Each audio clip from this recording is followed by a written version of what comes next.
Bonjour chers internautes, aujourd'hui nous sommes avec Monsieur Bebo qui est dans un domaine très particulier que vous allez découvrir tout à l'heure.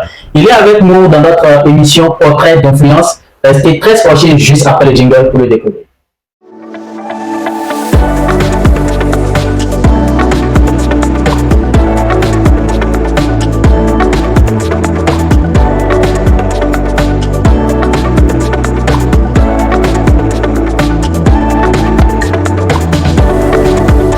Bonjour Monsieur Bebo. Bonjour Monsieur Nixon. Comment vous allez? Je vais très bien chez vous. Ça va super bien. Bienvenue chez nous à Djicom Lab. C'est un plaisir pour moi de passer sur votre plateau. Ça nous fait plaisir également. Merci. Parce que nous entendons parler beaucoup de vous. Nous voyons ce que vous faites pour la ville de Latitengu. Et nous avons jugé nécessaire de vous faire découvrir plus à nos internautes, à nos abonnés, à tous ceux qui nous suivent de par le monde, de parler de vous et de faire savoir qui vous êtes. C'est un grand plaisir pour moi et c'est un honneur du fait que vous m'invitez et que vous voulez en savoir plus sur la personne. Ouais. Merci beaucoup. Alors voilà, je suis Nixon Sobro, je n'ai plus besoin de me présenter. Et notre première question, c'est de vous demander de vous présenter à nos internautes pour qu'ils puissent vous découvrir plus. Merci beaucoup. Et moi, je réponds au nom de Marcelin Maïné Bebo. Voilà, je suis diplômé, je suis entrepreneur, je suis mannequin aussi et je suis responsable d'agence qui est la Big Fashion House, une agence événementielle et qui aujourd'hui a quand même essayé d'élargir sa gamme de services qu'elle offre. Donc voilà. D'accord, merci beaucoup. Et de là vient ma deuxième question, parce que vous avez dit que vous êtes mannequin d'abord, et nous voudrions bien savoir votre année 2025. Et par rapport aux prestations, comment ça a été marqué? Est-ce que le mannequin au Bénin participe à des activités? Est-ce que ces années, ces mois, ces semaines, ces jours sont mouvementés? Alors, merci beaucoup pour la question. Et déjà, quand on parle de mannequin, il faut savoir que c'est une personne qui a travaillé sa passion d'abord, parce que c'est d'abord une passion qu'il faut d'abord avoir en soi-même. Un mannequin, c'est quelqu'un, d'accord, qui met en valeur une collection donnée, une marque donnée, et tout ce qui va avec. Alors, en ce qui concerne la petite personne, parce que il n'y a pas de grand mannequin, il n'y a pas de petit mannequin. Et le mannequinat, pardon, pour moi, c'est un domaine que j'ai beaucoup aimé depuis l'enfance. Et je suis dans ce domaine-là depuis 2017. 2017. Depuis 2017. Cette année aujourd'hui, il y a pratiquement 7 ans. 7 ans. Et je suis dedans. Et je pense que j'ai beaucoup bénéficié de ce domaine. Et comme vous l'avez demandé, est-ce qu'en 2025, c'est une année mouvementée? Et je pense que oui, ça a été vraiment mouvementé dans la mesure où j'ai eu déjà à défiler pour la nuit du pain tissé, qui est un événement reconnu sur le plan national, organisé par la directrice du cabinet du ministère. Et je veux demander Mme Émilie Tibété, et je salue au passage, qui est vraiment une dame formidable, qui n'oublie jamais de penser à nous, ces jeunes frères du Nord surtout. Donc à travers cet événement, j'ai quand même eu à prester sur ça, et bien d'autres. Et à Djougou, j'ai eu à prester aussi pour de Fashion Aid de la soirée de la passée à Djougou. Et en dehors de ça aussi, je suis allé aussi à Paraco. Donc il y a eu vraiment assez de prestations que parfois ça et à notre compréhension, c'est que le mannequin est celui-là qui met en valeur les créations de différents créateurs de mode. Les stylistes, les designers, les maisons de marque, et même des agences. GSM, parce que toutes ces personnes que vous voyez à travers l'affiche, ce sont des mannequins. Vu que dans le mannequinat, il y a plusieurs branches. D'accord? Déjà, nous avons des mannequins commerciaux et nous avons des mannequins podium. D'accord? Les mannequins podium répondent d'abord à des critères donnés. D'accord? Il faut répondre à des critères avant d'être mannequin podium. Quelqu'un qui est mannequin commercial et l'autre, d'accord? Pour lui, forcément, il n'y a pas assez de critères. Mais que tu sois quelqu'un sur qui on peut trouver quelque chose de différent. Voilà. Là, on les appelle des mannequins atypiques. Donc, forcément, tu dois ressortir quelque chose de différent que les autres. Peut-être l'agence voit en toi, peut-être ça peut être la beauté, ça peut être les scarifications en voie de blanchir que vous avez, ça peut être ton teint, ça peut être ta taille. En fait, sur ce volet, il n'y a pas assez de critères de sélection. Donc, quand on rentre dans le volet de mannequin podium, surtout, là, il faut mesurer minimum 1m80 minimum. Et voilà, si tu as ces critères-là, je pense que ça peut arriver. Aujourd'hui, sur le plan commercial, quand je vous prenais le volet, du Bénin. Actuellement, le mannequinat n'est pas encore reconnu à sa juste valeur. Et je voudrais essayer de le gouvernement en place parce qu'à travers ce gouvernement, il y a un travail qui se fait et de jour en jour. Et aujourd'hui, nous vivons réellement de cela. C'est vrai que ce n'est pas encore ça, mais je pense que le Bénin, petit à petit, ça vient. Contrairement à l'Occident où voilà, tout va bien. Donc voilà un peu ce que je peux dire. Voilà. Et aujourd'hui, nous avons constaté aussi qu'il y a beaucoup d'associations. Et vous avez une agence qui se sont lancées dans le domaine de la mode, spécialement l'association Mindépin qui a Maracour, dont on leur fait un clin d'œil. Et alors, pour vous, est-ce qu'aujourd'hui, le mannequinat peut permettre de révéler notre culture, peut permettre de révéler le Bénin? Moi, je pense que c'est la bonne des choses. Aujourd'hui, quand nous prenons la culture de façon générale, ça englobe tous les secteurs, que ce soit la musique, que ce soit l'art et bien d'autres. Mais quand on rentre dans le domaine du mannequinat, c'est la culture même en fait. Parce qu'à travers le mannequinat, on arrive à ressortir ce que nous avons comme identité, les valeurs, la richesse que nous avons. Vous voyez, donc, le mannequinat en réalité vient mieux encore faire, c'est-à-dire exploser, voir les réalités culturelles et artistiques que nous avons. Donc, du coup, le mannequinat, moi je pense qu'il est au centre. Et d'autres acteurs culturels m'excusent, mais je pense que le mannequinat est au centre. Parce qu'on dit quoi aujourd'hui, pour faire connaître une identité, une ethnie, ou bien qu'on puisse parler d'une race donnée, je vous assure. Il y a l'habillement qui compte. Aujourd'hui, par quoi on détermine le Nord à travers un style vestimentaire.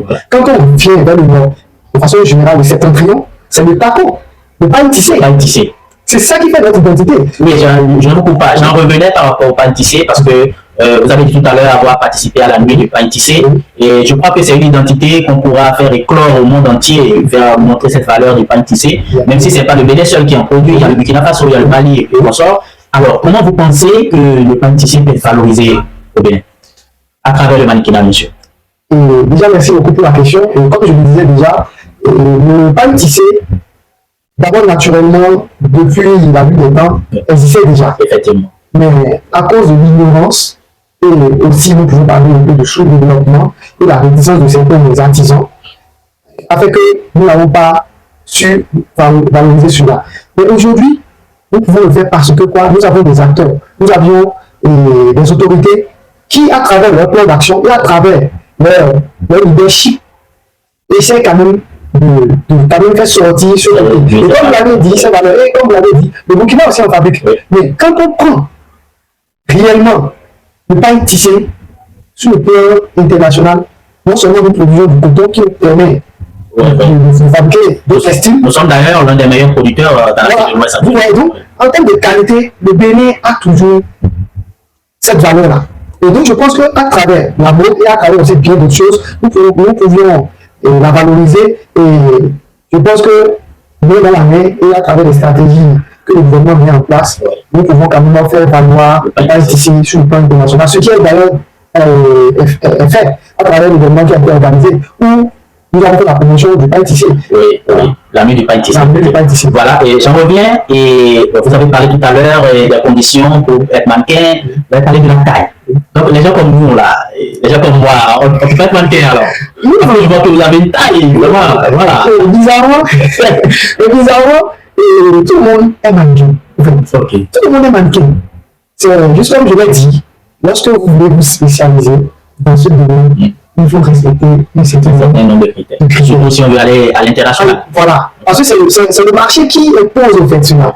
Vous voyez. Et moi, c'est vrai, je ne suis pas aussi grand de taille.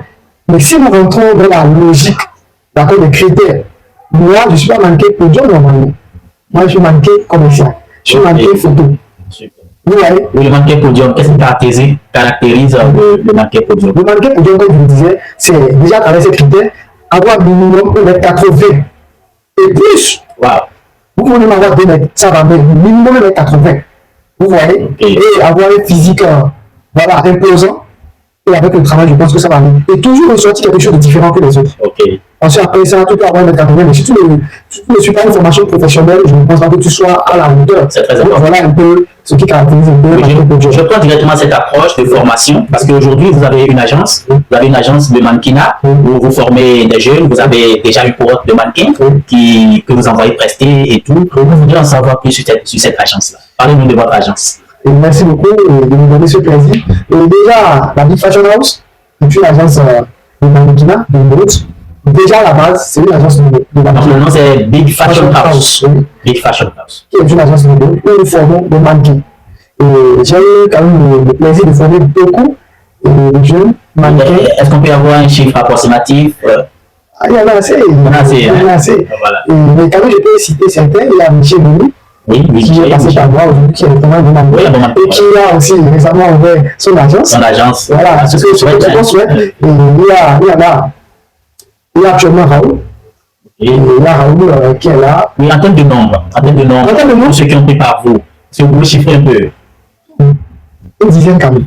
Super. Alors, nous sommes à Natitingou, où est-ce que les jeunes s'intéressent au mannequinat à Natitingou? Et déjà, ce qu'il faut comprendre dans ce domaine, c'est que beaucoup sont intéressés. Beaucoup sont intéressés, mais ils ne sont pas prêts à s'y mettre. Pour d'autres, aujourd'hui, quand ils nous voient, on pose des photos de nos événements, ils voient nos prestations. Certains pensent que c'est du jour au lendemain. C'est un travail. Je dis que moi, je suis depuis 2017. 2017, oui, effectivement. 2017, donc imaginez, il y a un parcours. Et ce n'est pas facile, mais j'ai rencontré beaucoup de directeurs artistiques, beaucoup de coachs qui ont vraiment aussi coaché les gens dans ce domaine et qui sont reconnus sur le plan national, international et régional. Super. Vous voyez un peu, donc j'ai eu vraiment un parcours qui ne dit pas son nom et à travers lequel j'ai pu quand même aussi acquérir de l'expérience. Donc aujourd'hui, beaucoup s'intéressent, mais ils ne veulent pas s'y donner à fond. Vous imaginez quelqu'un qui dit je suis intéressé. Ailleurs, ça se paye, les agences ailleurs, ça se paye. Mais ici, à la tête, on essaie de trouver la juste valeur, comment faire, essayer de aider les jeunes, mais ils ne veulent pas vraiment vivre de cette mesure-là. Donc là, ils trouvent qu'ils sont intéressés, mais la détermination, il n'y est pas. Or, quand il n'y a pas la détermination, je ne pense pas que la personne soit passionnée. Quelqu'un qui est passionné va jusqu'au bout de sa passion. Déjà, vous faites un grand travail. On vous remercie pour ça parce que je crois que, je ne sais pas si vous êtes la première agence de mannequinat à Natitingou, ou même dans la Capora, je vais dire. Je ne dirais pas première agence parce que moi, vous avez été formé. Ok, à Natitingou. À Natitingou ici. Et pas une agence qui était en son temps. Ok, l'agence est là. C'est venu ici derrière. Et on a été formé par M. Latif, que nous venons de Après, chacun de nous a pris son envol. J'ai rencontré aussi M. Alassane, qui vraiment avait vu ce que nous faisions. Et puis là, beaucoup de pas constituer un groupe. Moi, je vais vous accompagner. Comme j'ai une agence à côté de nous là-bas, une personne avec qui je travaille, Open Fashion. Donc, c'est Open Fashion Institute, Open Fashion, qui nous a annexé à travers la création de Big Fashion House, qui, vous comprenez déjà, et de là, par rapport à ce que vous faites, qu'est-ce que je voulais dire? Oui, vous avez parlé de se lancer. Vous avez été formé, et c'est vrai que tous ceux qui ont été formés n'ont pas choisi de continuer dans le domaine. Vous avez choisi de continuer. Qu'est-ce qui vous a impressionné dans le mannequinat pour que vous puissiez décider de faire carrière dans le mannequinat? En réalité, moi, c'est quelque chose que j'aimais déjà beaucoup. Okay. Et j'ai quelques images de mon enfance, si je peux me permettre. Je vais vous les envoyer, vous verrez. Donc, vous étiez chez Classon. Moi, j'étais le jeu ensemble. Il ne patinait pas avec nous. Même sur le page Facebook, j'ai quand même posté ça. Donc, je pense que c'est déjà ancré dans ma famille. Dans ma famille, bizarrement, ils aiment bien s'habiller. Donc, avec le temps, moi, j'ai développé cela. Et on nous a formés. Comme vous l'avez dit, d'autres ont décidé d'abandonner. Et moi, j'ai décidé de continuer. Et vraiment, c'est la persévérance, la détermination et la passion. Toujours la passion. Cette passion est restée en vous, mais je viens à une autre question. Est-ce que le mannequinat nourrit son homme? Est-ce qu'un artiste mannequin peut vivre du mannequinat? Parce que vous savez, les jeunes aujourd'hui, ils veulent des choses qui rapportent très rapidement. Et s'ils se lancent dedans et voient que ça ne rapporte pas, ils vont désister très rapidement. Alors, est-ce que le mannequinat peut nourrir son homme? Est-ce que vous arrivez à vivre du mannequinat? Et déjà, quand vous dites que ça veut dire, on sait qu'il y a des difficultés à travers cela. Et moi, je pense que ça peut aider son homme parce que moi qui suis ici, et sans vous mentir, c'est parce que je ne peux pas me permettre d'utiliser voilà, ce que j'ai eu. Ce que vous avez à gagner, cela ne veut pas dire qu'il n'y a pas de moments difficiles dedans. Jusqu'il n'y a pas un salaire fixe. Vous voyez, vu que le bénéfice pour le moment, ce n'est pas quelque chose qui est vraiment reconnu comme ça et pris à sa juste valeur. S'il n'y a pas d'événement, sachez bien qu'il n'y a pas manqué. Donc, nous faisons l'effort de créer des événements et même aussi quand on en trouve ailleurs qu'on nous appelle, parce que c'est de là que nous arrivons à vivre de ce que nous avons fait. Super. Voilà, parce que franchement, ça paye. Voilà, vous avez une agence aujourd'hui, une agence qui est commerciale, je veux dire.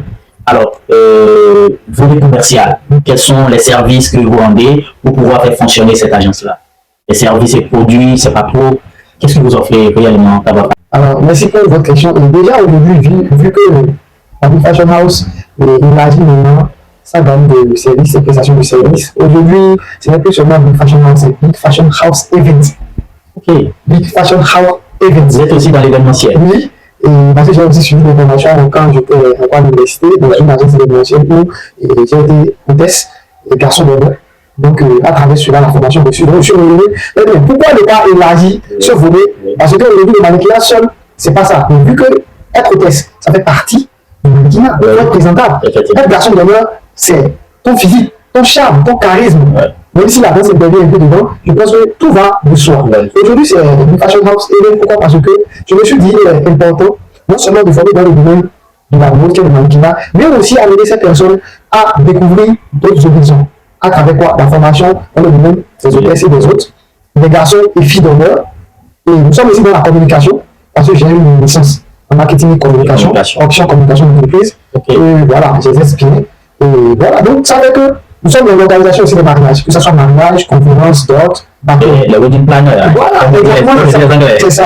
Voilà, donc de là déjà, je vous invite pour votre prochain mariage, vous qui me suivez, n'hésitez pas à faire appel à la Big Fashion House Events, voilà, pour organiser votre mariage, parce que dernièrement, je crois que vous avez été impliqué dans l'organisation de mariage, et ça fait vraiment pour moi. Plusieurs. J'ai vu les images, c'était impeccable. Plusieurs, je vais vous les envoyer d'ici peu de temps aussi pour que vous puissiez voir un peu. Et on organise des mariages. Récemment, il y a une dame, donc qui nous a fait confiance, nous a confié la gestion à travers ses partenaires, ces services que je ne savais pas ça, avec qui je suis aussi en partenariat. Et je donne des mariages. Et vous allez voir des images, je mets à disposition des garçons et filles d'honneur et des hôtesses aussi. Donc, faites-nous confiance et puis confiez-nous. Vous verrez. Donc voilà, le numéro de la Big Fashion House est affiché de cette vidéo. Ça s'affiche déjà. Donc prenez le contact et contactez-les pour vos mariages. Même pas mariage seul, hein, même les baptêmes. Tout ce qui est événement, voilà, surtout la dot, parce que c'est un instant vraiment crucial pour mettre la main sur la femme, surtout la femme de sa vie. C'est important. Même avec peu de moyens, vous pouvez organiser une bonne dot. Voilà. Donc ne pensez pas que c'est toujours beaucoup de moyens. Faites appel à la Fashion House et puis tout va bien se passer. Alors, vous avez un événement particulier. Voilà, on vient dessus. Parce que je crois qu'il a eu la première édition et un événement de mode. Parlez-nous de cet événement. Merci beaucoup. Et l'événement de mode dont vous êtes en train de parler maintenant, c'est le Septentrion Fashion Day. Et toujours, c'est la Big Fashion House qui organise cet événement. Pourquoi? Parce que la Big Fashion House n'est pas seulement là pour former, mais aussi promouvoir. Et c'est ça, une agence. Voilà. Le Septentrion Fashion Day est un événement, d'accord, qui vise à promouvoir les jeunes stylistes du Septentrion de façon générale et de la commune de Latipéou et de la Tapora de façon particulière. D'accord. Et étant donné que la première édition a été un succès, même s'il y a toujours à parfaire des choses, vous avez quand même fait la première édition qui s'est déroulée cette année. Et l'année passée, le 18 avril et le 5. Alors, quels sont les chiffres en termes de réussite? Combien de créateurs ont présenté sur cet événement? Vous aviez des mannequins qui ont défilé. Qu'est-ce qui a marqué c'était une seule journée? C'était 2, c'était 3? Alors, c'était comment? Oui, déjà, ce qu'il faut savoir sur le plan statistique, je pense que ça donne de bons chiffres. Étant donné que nous avons eu sur l'événement 8 créateurs. 8 créateurs. Qui ont quitté, il y a certains qui ont quitté Djougou, Parakou, Cotonou et les stylistes de Latipéou. Une première édition. C'est déjà beaucoup. Il y a des événements, mais il y a pas ça fait 4 communes qui ont été impliquées, des créateurs de 4 communes. Vous voyez les départements. Il y avait des diversités aussi dans les habillements. Parce que j'étais présent, j'avais mon équipe qui était là, il y avait une diversité dans les présentations, c'était vraiment super. Et alors, est-ce que durant l'événement passé, est-ce qu'il y a eu des formations qui ont été données aux jeunes? Est-ce qu'il y a eu des communications et ça portait sur quoi principalement? Alors, déjà, je vais revenir sur la première question et répondre. Et en termes de statistiques, nous avons pu recevoir en moyenne plus de 250 participants qui sont venus suivre. Et à un moment donné, il y avait beaucoup de place.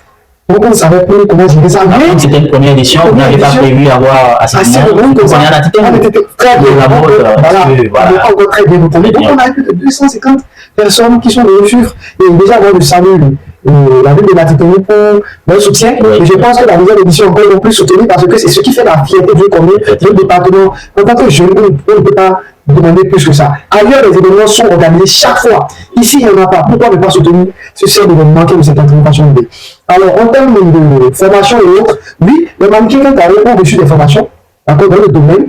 Et les stylistes, quant à eux, on a eu à s'entretenir personnellement pour parler de leur domaine, comment faire pour que leurs activités puissent évoluer aujourd'hui, que nous sommes dans le monde du digital, comment pouvoir les aider. Donc, on leur a donné quand même des stratégies et pouvoir communiquer sur leur conduit et sur ce qu'ils font. Et en dehors de ça aussi, nous avons quand même eu à entretenir le comité qui a organisé la première édition, qui a été vraiment exceptionnel, que j'ai eu sur le passage. Vraiment, en termes de formation, tout ce volet a été pris en compte. Donc voilà ce que je peux dire par rapport à ça. Et je pourrais dire aussi qu'un avantage, il y a le réseautage entre ces différents justement, de diverses origines. Justement, il arrive parfois et que j'ai des connaissances des personnes qui sont par rapport au côté et demandent, tu n'as pas un styliste à me proposer, vu que ça que je me demande ou autre. Directement, je me mets en contact avec toi. Voilà, les stylistes qui sont venus sur cette présentation. C'est un avantage de ces grands événements. Oui, vu que c'est une plateforme aussi qui permet de faire connaître cette talent-là sur le plan régional et sur le plan national. Super. Et je crois que c'est un très bel événement pour Natitebo, parce que de ces événements, je ne dis pas qu'il n'y en a pas, mais c'est un peu rare. Il y a beaucoup plus de chill et d'autres événements d'amusement. Mais les événements de mode, pour promouvoir la mode, je crois que c'est très important. C'est très important. Alors, qu'est-ce que vous prévoyez pour la prochaine édition? Alors, voilà. Alors, merci. Le public attend la deuxième édition. Justement, déjà, cette autre fashion de deuxième édition est déjà beaucoup. À nos portes, hein? Oui, c'est déjà en porte. Ça sera toujours en avril, comme oui, en avril, parce que c'est un mois où il est finalement choisi pour chaque fois faire cette autre fashion de. Parce que quand il s'agit de ces genre d'événements, il ne faut pas descendre des autres. Vous avez un mois de la mode, oui, le mois de la mode, c'est dans la période de juillet. Tout le mois de juillet, c'est le mois de la mode. Et vous avez choisi avril, ne pas choisi le mois de la mode pour cet événement? Et déjà, j'ai constaté qu'à Natitebo, dans le département Cameroun, il n'y a pas un événement par nous. C'est soit la foire régionale, d'accord, de l'artisanat du domaine FAP, où j'ai eu quand même encore à défiler l'année surpassée, en tant que manqué, que le gouvernement avait organisé. Et en dehors de ça, l'année du Palais aussi a été organisée chez Natitebo en 2022. Ah, madame, quand je veux dans le mois de juillet. Non, tout ça, c'est. Ok, sont des événements. Oui, des événements qui ont eu lieu ici. Donc, il n'y a pas un événement atypique avec toi par an. Non. Donc, le septentrion Fashion Day est un événement pour nous. Voilà. C'est pour le septentrion, c'est pour la Takura, c'est pour la Natitebo. Donc, voilà pourquoi j'ai choisi le mois d'avril. Le mois de juillet, je suis en train de réfléchir. Vu que vraiment, c'est le plan soutien qui est souvent difficile. La majeure partie du temps, c'est sur fond propre, je ne vais pas le cacher, il faut être honnête, c'est sur fond propre. Et je dis merci au passage à Digicom Lab, qui est en partenaire ici. Et je salue aussi beaucoup qui sont partenaires, que je fais plein d'eux. Je sais que je les salue bientôt, et je vais regarder la mémoire, qui sachent que je suis au cœur avec eux. Voilà. Donc je vous salue au passage. Donc c'est surtout le volet soutien qui est vraiment difficile. Ça fait que, même quand je vais faire cette présentation, je sais bien ce que ça va me coûter, et je sais que voilà, ce n'est pas facile pour moi. Donc, je n'ai pas voulu mettre ça dans un mois où c'est déjà aussi saturé. Voilà. Ouais, donc, je mets ça dans un mois. Voilà, je mets ça dans un mois spécial. Un mois qui appartient à la Natitebo, qui appartient à la jeunesse. La jeunesse et autres. Donc, voilà un peu le choix de la période. D'accord, de là, je crois que vous allez lancer un appel aux partenaires, aux sponsors qui nous suivent, qui vont tomber sur notre vidéo. On ne sait jamais, parce que vous en avez besoin. Voilà, donc lancer un appel à ce monde-là. Oui. Merci beaucoup. Déjà, je me tiens à remercier d'abord tout ce que le gouvernement de Bénin fait pour la jeunesse, sur le plan national et autres. Je remercie aussi les élus locaux, le département de Matakora et bien d'autres. Et déjà, ce que moi je peux demander auprès de ces personnes et aussi auprès des partenaires, c'est de vraiment soutenir ce projet. Et cette entraînement Fashion Day n'est pas un événement que je fais vraiment commercialiser. Pas vraiment pour être honnête. Parce que mon but dans un premier temps, c'est de faire valoir la mode dans le monde. C'est un secteur qui est vraiment marginalisé. Et il y a des stylistes, des stylistes qu'on ne connaît pas. Et qui font de bonnes choses. Et qui font de bonnes choses. Je vous dis que l'édition passée a permis de donner beaucoup de jeunes stylistes. Beaucoup de jeunes stylistes. Aujourd'hui, quand on se voit, ils me disent merci beaucoup pour ce que tu fais. Donc, je vous prie de vraiment soutenir l'événement à travers tout ce que vous avez, que ce soit sur le plan financier, que ce soit technique, matériel, moral, tout ce que vous voulez. Mais je voudrais que vraiment nous puissions prendre le bras à corps de cette entraînement Fashion Day, qui est un événement qui vise vraiment à promouvoir nos artisans locaux. Et voilà, merci beaucoup. Voilà, nous affichons déjà les numéros de la Big Fashion House Events. Contactez-les, soyez sponsors, accompagnez une idée vraiment très originale de la jeunesse de Nati Tengu pour tous les septentrions. Donc voilà. Alors nous continuons. Et qu'est-ce qui est prévu pour le Septentrion Fashion Day pour cette année? Le Septentrion Fashion Day pour cette année, nous réserve beaucoup de surprises. Oui, on dit après une première édition, deuxième édition, il faut que la barre soit un peu plus haute. Cette année, je me dis avant temps, les stylistes seront en compétition. Cette année, ils seront en compétition. L'année passée, ils ont eu à défiler, à faire valoir ce qu'ils ont fait. Mais cette année, il y aura un thème qui est spécialisé pour l'événement. Avec le temps, voilà, on verra sur ce genre de trucs. Il y a un thème sur lequel chaque styliste va confectionner sa collection. C'est une collection. Va confectionner sa collection et va mettre cela en valeur à travers cette entraînement Fashion Day qui aura lieu en avril. La date, elle est connue, mais je ne vais pas tout de suite lancer la date. Mais c'est en avril. Donc, pour cette seconde édition, il y a une compétition. Et je pense que les meilleurs stylistes seront primés. Et il y aura des distinctions pour des partenaires qui nous ont toujours accompagnés. Et ces distinctions vont surtout se focaliser sur les partenaires officiels, ainsi que les parrains qui vont accepter parrainer cette année. Il y a des distinctions spéciales pour eux. Et aussi une distinction spéciale ou pourquoi pas nos élus locaux et notre mairie, notre préfecture et autres. Nous sommes en train d'analyser comment faire pour que cette année tout soit bien fait. Donc voilà la surprise qu'il y a. En dehors de la compétition, il y aura des distinctions. Donc je pense que ça sera. Est-ce que ça va se faire en une journée ou deux ou trois? Merci beaucoup. Et pour cette deuxième édition, ça se fera en une journée. Parce que nous prévoyons en journée faire une formation. D'accord. Une formation que nous allons donner aux mannequins, aux stylistes, parce que vous êtes dans le domaine du digital. Oui, aujourd'hui le digital, donc pour tout entrepreneur. Voilà, donc il est très important pour nous de nous montrer les bases, comment faire pour pouvoir se faire connaître. Je pense que, je le dis toujours, digital, voilà, donc sur ce volet, nous savons déjà, il y a aussi le volet éducation et développement dans le secteur de la mode et du métier, qui est quoi? Le stylisme. Beaucoup aujourd'hui finissent, ne savent pas quoi faire. Nous, on a des personnes qui sont les vocales d'aujourd'hui, qui ont vite compris. Et que je vais saluer passer à l'université Désiré Gasso. Qui est un exemple. Oui, effectivement. Non seulement. Il a l'école. Ça ne vaut pas. Et il s'est fait former dans le métier, malgré qu'il a une autorité, qu'il a des diplômes, il est docteur.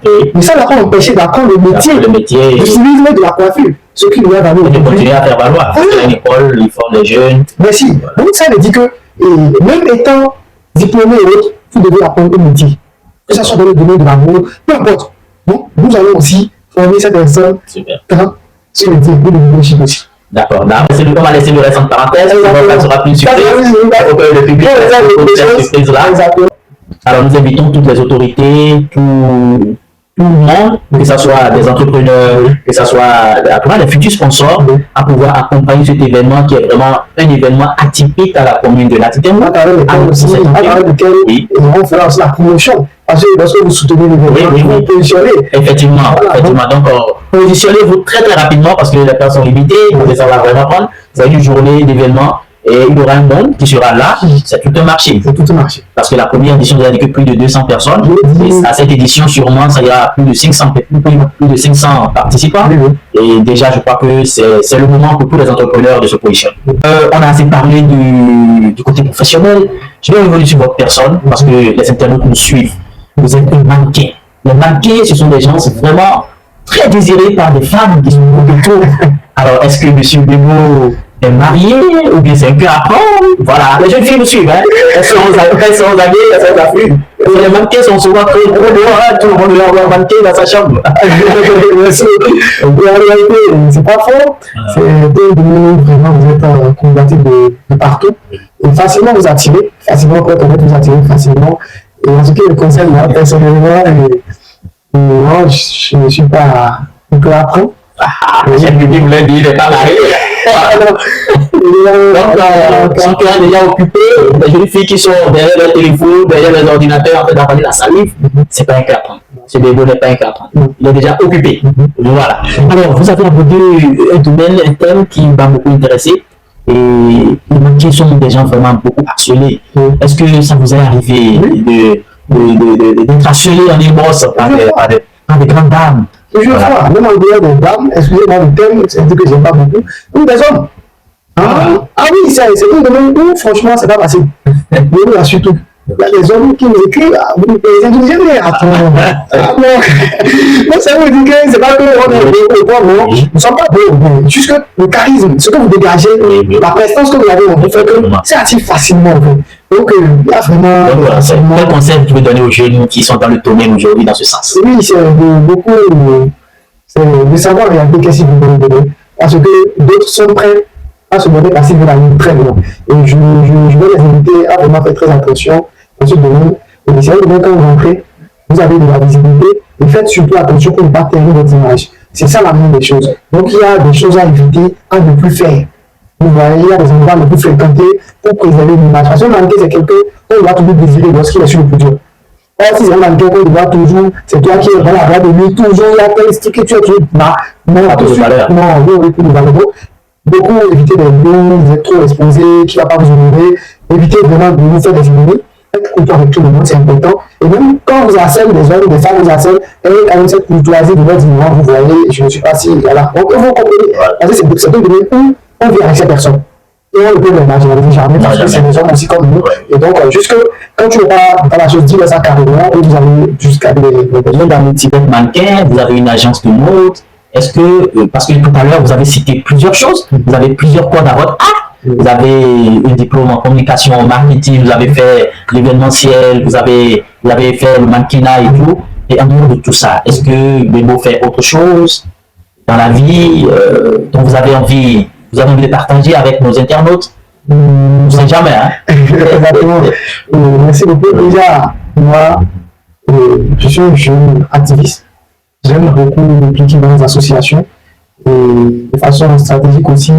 Et quand j'étais étudiant à l'Institut universitaire de Coussouni, j'étais vice-président des étudiants à l'AINAT, l'association des élèves étudiants de la commune de Latitélou. Je suis le président. Là-bas, je suis le CECOM. Ok, le CECOM. Le chef de communication. Ouais, ça va donner. Il y a beaucoup de choses sur le plan politique et leadership auquel j'appartiens. Oui, sur le plan national, hein, et je ne voudrais pas sortir parce que c'est un peu, voilà, c'est plus que sur le plan politique, voilà, j'ai quand même. Oui, la preuve, vous êtes un jeune leader de la commune de Latitélou. Vous faites partie des jeunes qui arrivent quand même à mobiliser la jeunesse. Derrière lui, vous êtes écouté par la jeunesse de Latitélou. Voilà, on vous a vu sur plusieurs événements, on vous a vu sur du Continent Innovation Awards, on vous a vu sur Miss Nord Bénin. Plusieurs événements. Vous n'êtes pas un visage caché. Est-ce que vous avez une page Facebook professionnelle, ou bien une chaîne YouTube, un réseau que vous pouvez partager avec les internautes qui peuvent suivre votre actualité principalement? Oui, déjà, j'ai déjà la page de l'agence qui est la Big Fashion House. Okay. Et là aussi, ma propre page, parce que quand tu es mannequin, il faut avoir ta propre page. C'est la bonne chose. J'ai ma page Facebook qui est Marcelin Bebo, ton mannequin 2.0. Marcelin Bebo, ton mannequin 2.0. Nous allons l'afficher sur la vidéo. Donc récemment, j'ai montré légèrement le nom, c'est Marcelin Bebo, temps 2.0. Ok, c'était trop long. Oui, c'était trop long. Donc, m'a assuré le mot temps 2.0. Parce qu'en dehors de Barcelone, le nom qu'on me connaît avec, c'est le mannequin 2.0. Et je garde ce nom jusqu'au bout. Mon plateau de bien, c'est mannequin 2.0. Ça pose du charisme. Parce que dans l'antiterror, quand on vous voit passer, vous attirez l'attention, ça, c'est sûr. Hein? Non, parce que dans le domaine de la route, quand tu es un mannequin, c'est pas souvent très bon de t'appeler par ton prénom. Donc, tu te donnes un pseudo. Oui. Donc, c'est la tradition. Voilà. Donc, quand tu es un mannequin, il t'appelle plus par ton vrai prénom, il va t'appeler par ton pseudo. Moi, maintenant, c'est le mannequin 2.0. J'ai un mannequin, lui, c'est le mannequin thaïlandais. Là, c'est le mannequin timide. Donc, il y a toujours ce qu'on essaie de couper. Voilà. Donc, c'est votre mannequin 2.0. N'hésitez pas à contacter son agence de mode, son agence de mannequinat. Ils font beaucoup de choses. Hein. Ils font beaucoup de choses dans l'événementiel. Ils sont dans la prestation de services. Nous formons les hôtesses. Voilà, les hôtesses. Dans ce domaine, nous avons les garçons d'honneur, les garçons et filles d'honneur. Oui. Et nous formons et que nous mettons aussi à disposition les mariés, les personnes de vie. Nous entamons les mariages, les plannings, et les conférences. Nous avons une conférence. Voilà, nous faisons beaucoup de choses. Donc, n'hésitez pas à les contacter. Aujourd'hui, c'est week. Alors, est-ce que vous avez un dernier mot pour nos internautes? Je dis merci à la jeunesse de l'antiterrorisme. Je leur invite à la résilience, toujours se battre pour ce qu'on veut. Et c'est vrai, le diplôme, c'est important. Mais il faut toujours avoir quelque chose à côté qu'il faut entreprendre. Aujourd'hui, c'est l'entrepreneuriat qui fait le. Au départ, c'est difficile, mais avec le temps, vous faites un nom et ça marche. Et beaucoup se mettent dans les activités de leadership. Aujourd'hui, c'est ça qui paye plus parce que l'association, la paix, la cohésion sociale. Aujourd'hui, nos jeunesses, nous payons très vite. Nous mettons dans des choses qui ne vont pas très bien. Et moi, ça me plaît beaucoup de voir que l'antiterrorisme est toujours fragilisé par ce phénomène-là. Donc, j'invite tous les jeunes à prendre voir de nos seniors, toutes les jeunes filles surtout aussi, parce qu'elles sont plus vulnérables que nous les hommes, de se prendre au sérieux, d'apprendre quelque chose, d'aller à l'école, ce qu'il faut quand même, ne pas abandonner. Rien n'a été facile dans cette fille. Et je ne pense pas que quelque chose sera facile. Au contraire, ça va de mal en pis. Et je pense qu'avec la détermination, la patience, le courage, la résilience dans tout ce que nous faisons, c'est fini. Nous allons quand même y arriver. Merci beaucoup. Je crois que la jeunesse a capté votre message. Alors, nous avons une dernière question et que nous voulons commencer par vous. Effectivement, c'est une tradition qu'on veut commencer par vous. Alors, nous sommes dans l'émission Portrait d'influence. Et Portrait d'influence, c'est une émission qui permet de mettre la lumière sur des personnes qui arrivent à mettre un plus, à apporter un plus à la société. Et surtout dans les septentrions, ici, pour le moment, nous sommes à Natitemo et nous sommes en train d'élargir, on espère bientôt élargir plus ce que nous faisons. Alors, dans Natitemo, qui vous avez envie de voir passer à notre micro ici à Portrait d'influence, que vous connaissez, qui fait beaucoup pour la jeunesse de Natitemo, qui fait beaucoup pour la communauté de Natitemo, que ce soit dans le domaine politique, artistique, culturel, social, qui vous avez envie de voir passer à cette émission? Déjà, je vais quand même faire une proposition. Oui, juste une seule proposition. Une seule proposition. Une seule proposition. Qui vous avez envie de voir passer? Donc, toutes les propositions que vous avez en tête, choisissez une personne. Une personne. Voilà. Une personne. Une personne. Le directeur de la radio Nantes. Le directeur de la radio Nantes. Oui, M. Ezekiel. C'est un monsieur qui fait beaucoup pour la jeunesse. Un monsieur qui fait beaucoup pour la jeunesse. Et je pense qu'avec le temps, s'il venait dans le domaine aussi d'une personne, il va faire un détecteur aussi de des gens. Sûrement. Aussi, je pense que c'est ça sera un plaisir pour nous de venir avec le plateau. Et je pense qu'il va accepter. Merci beaucoup. Alors, nous remercions toute la population de Natitemo et de tout le septentrion, de tous nos internautes, tous nos abonnés, pour tout ce que vous faites, les partages, les likes, vos commentaires, c'est très important, ça me donne la force de continuer. Directeur de la radio Nantes, vous avez été notifié dans cette émission. Nous allons essayer de rentrer en contact avec vous avec le temps parce que nous avons des calendriers, nous avons des personnes qui sont en attente pour passer à notre micro. Avec le temps, nous allons entrer en contact avec lui. Il y a eu un programme, ça c'est sûr. J'espère que notre agenda va coïncider avec son agenda. Ça pourra bien se passer. Nous vous remercions d'être passé à Portrait d'influence. C'est moi qui vous remercie parce que ce n'est pas donné à n'importe qui de se faire inviter et surtout ce que vous faites pour nous, non seulement la jeunesse et pour le développement du département de façon générale. Et je pense que vous êtes à féliciter et que Dieu puisse vous donner les moyens nécessaires à la santé pour que cela puisse encore se développer plus que ce que nous vivons aujourd'hui. Merci beaucoup. Alors, merci à nos internautes, merci à vous qui nous suivez. C'était Portrait d'influence. On se retrouve dans un prochain numéro. Allez, ciao.